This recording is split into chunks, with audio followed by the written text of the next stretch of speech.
അപ്പോൾ ഈ ആഴ്ചത്തെ രണ്ടാമത്തെ സിനിമ നമ്മുടെ ജയസൂര്യയുടെ ജോൺ ലൂതർ കാണാൻ വേണ്ടിയിട്ട് നമ്മൾ വീണ്ടും തിരുവനന്തപുരത്തേക്ക് പോവാണ്. അപ്പോൾ തിരുവനന്തപുരത്ത് ഏത് തിയേറ്ററിൽ പോയിട്ടാണ് നമ്മൾ ജോൺ ലൂതർ കാണുന്നത്? നമ്മൾ ജോൺ ലൂതർ കാണുന്നത് അജന്ത തിയേറ്റർ ട്രിവാൻഡ്രം. ഒരുപാട് ആൾക്കാർ അജന്ത തിയേറ്റർ കമന്റ് ചെയ്തിട്ടുണ്ട്. പേര് തന്നെ അജന്ത തിയേറ്റർ 4K വൈഡ് എന്നാണ് അല്ലേ? അജന്ത തിയേറ്ററിലെ ഉച്ചയ്ക്കത്തെ 2:30 ഷോയാണ് ഞങ്ങൾ ടിക്കറ്റ് ബുക്ക് ചെയ്തത്. നമ്മൾ കഴിഞ്ഞ വീഡിയോയിൽ പറഞ്ഞ പോലെ തന്നെ ഈ സിനിമയുടെ ടിക്കറ്റ് ബുക്ക് ചെയ്തപ്പോഴും ശരിക്കും പറഞ്ഞാൽ ആരും ബുക്ക് ചെയ്തിട്ടില്ലല്ലേ.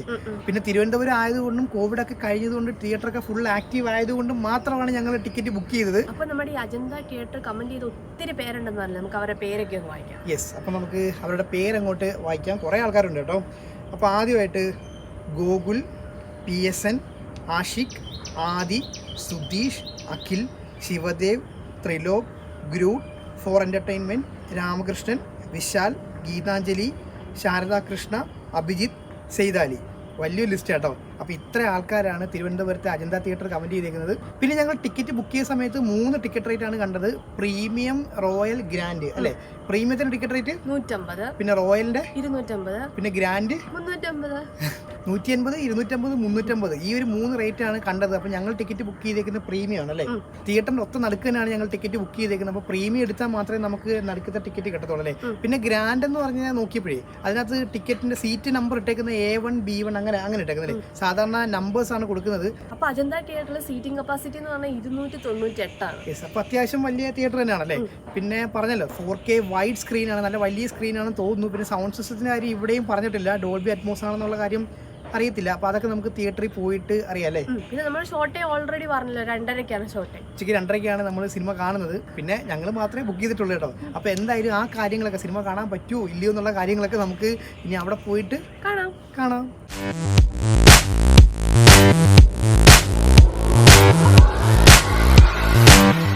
നമ്മുടെ സബ്സ്ക്രൈബേഴ്സ് കുറേ പേര് കമൻറ്റ് ചെയ്ത തിയേറ്ററിലേക്ക് നമ്മൾ എത്തിയിട്ടുണ്ട്. ബിഗ് ബിയിൽ ബിലാലിക്ക പറഞ്ഞ അജന്ത തിയേറ്റർ ഇതല്ല, ഇത് തിരുവനന്തപുരത്തെ അജന്ത തിയേറ്റർ, അജന്ത 70mm.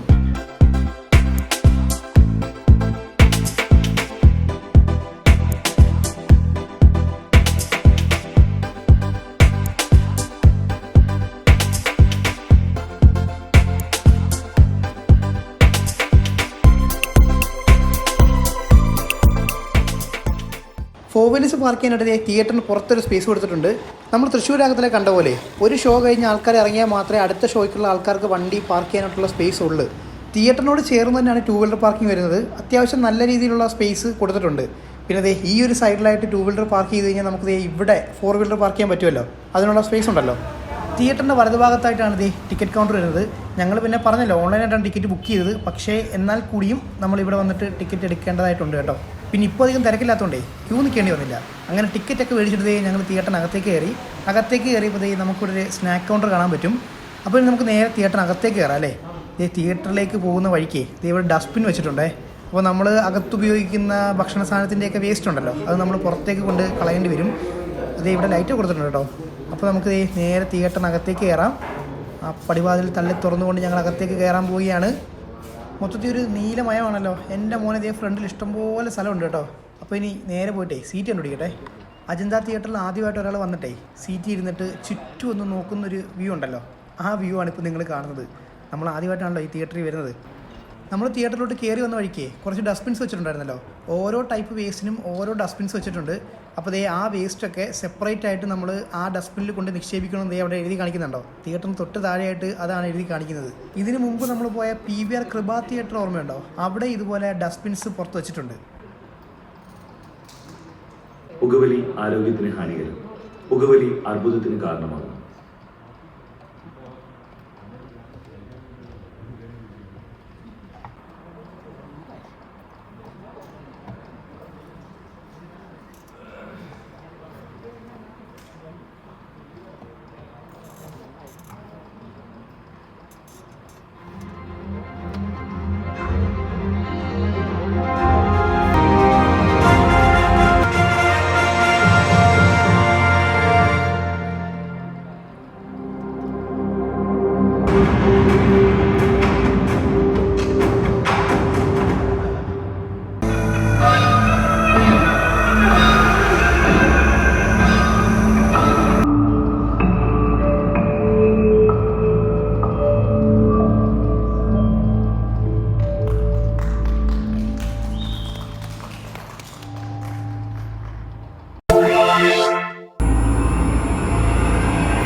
തിയേറ്ററിന് ഏറ്റവും പുറകിൽ വരുന്ന ഗ്രാൻഡ് സീറ്റാണ് ഇതേ ഈ കാണുന്നത്. ടിക്കറ്റ് റേറ്റ് 350 രൂപ.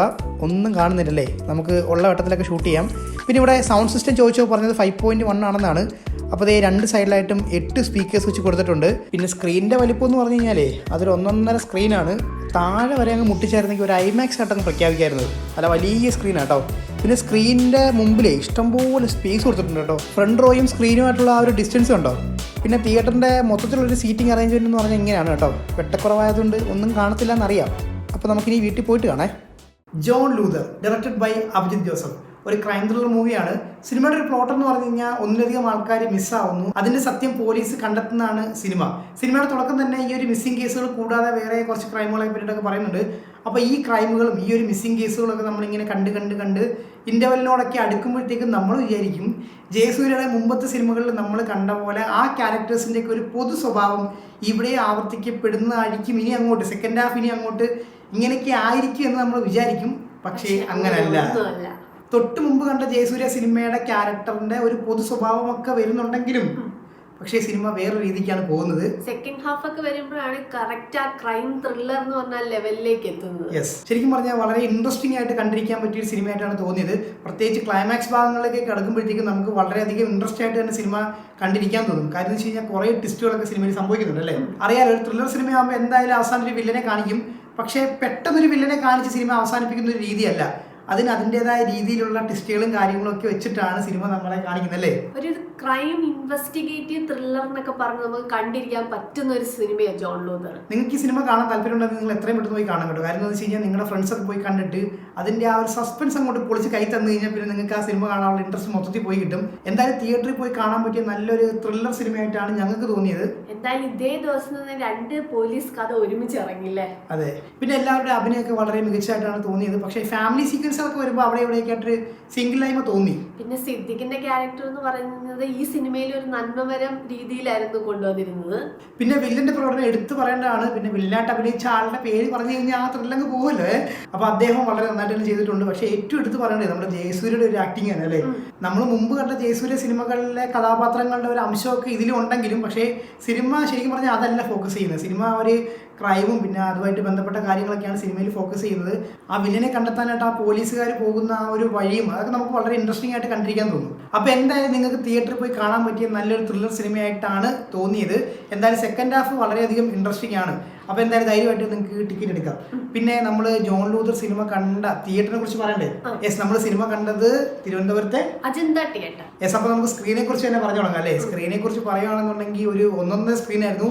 നല്ല വൈഡ് സ്ക്രീൻ ആയിരുന്നു അല്ലേ. പേര് പോലെ തന്നെ അജന്ത 4K വൈഡ് എന്നുള്ള പേര് പോലെ തന്നെ വളരെ വിശാലമായ ഒരു സ്ക്രീൻ ആയിരുന്നു. പിന്നെ പ്രൊജക്ഷൻ്റെ കാര്യം പറയുകയാണെന്നുണ്ടെങ്കിൽ നല്ല പ്രൊജക്ഷൻ ആയിരുന്നു. ഒരു ഡീസന്റ് എക്സ്പീരിയൻസ് ആയിരുന്നു. വളരെ മികച്ചതാണെന്ന് ചോദിച്ചു കഴിഞ്ഞാൽ അല്ലെന്ന് തന്നെ പറയേണ്ടി വരും. ഞങ്ങൾക്ക് അങ്ങനെ തോന്നിയില്ല. പിന്നെ സൗണ്ടും മോശമല്ലായിരുന്നു അല്ലേ. അത്യാവശ്യം ഒരു ഡീസന്റ് എക്സ്പീരിയൻസ് തന്നെ ആയിരുന്നു. പിന്നെ സീറ്റ് വളരെ മികച്ചായിരുന്നു അല്ലേ. സീറ്റ് നല്ല കംഫർട്ട് സീറ്റ് ആയിരുന്നു. പ്രത്യേകിച്ച് ആ ഒരു ഹെഡ് റെസ്റ്റിന്റെ ഏരിയ ഒക്കെ വളരെ അല്ലേ നല്ല കുഷനിങ്ങോടുകൂടി സീറ്റ് ആയിരുന്നു അല്ലേ.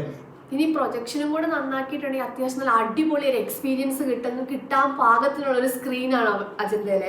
പ്രൊജക്ഷൻ മാത്രമല്ല ഡോൾബി അറ്റ്മോസും കൂടെ ആക്കി കഴിഞ്ഞു കഴിഞ്ഞാൽ നല്ല സീറ്റിംഗ് കപ്പാസിറ്റി ഉള്ള ഒരു തിയേറ്റർ ആണല്ലോ. കാരണം അത്രയും വൈഡ് ആയിട്ടുള്ളൊരു സ്ക്രീൻ ആണല്ലോ. അതിലേക്ക് നല്ല പ്രൊജക്ഷനും നല്ല സൗണ്ട് സിസ്റ്റം കൊടുത്തു കഴിഞ്ഞാൽ എന്താ പറയാ വളരെ അടിപൊളി എക്സ്പീരിയൻസ് കൊടുക്കാൻ പാകത്തിനുള്ള ഒരു തിയേറ്റർ തന്നെ അജന്ത തിയേറ്റർ. അത് തന്നെ. അപ്പൊ ഞങ്ങൾക്ക് എന്തായാലും തിയേറ്ററിൽ നിന്ന് ഒരു നല്ല എക്സ്പീരിയൻസ് ആണ് കിട്ടിയത്.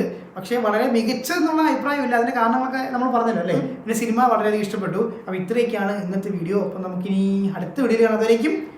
ബൈ.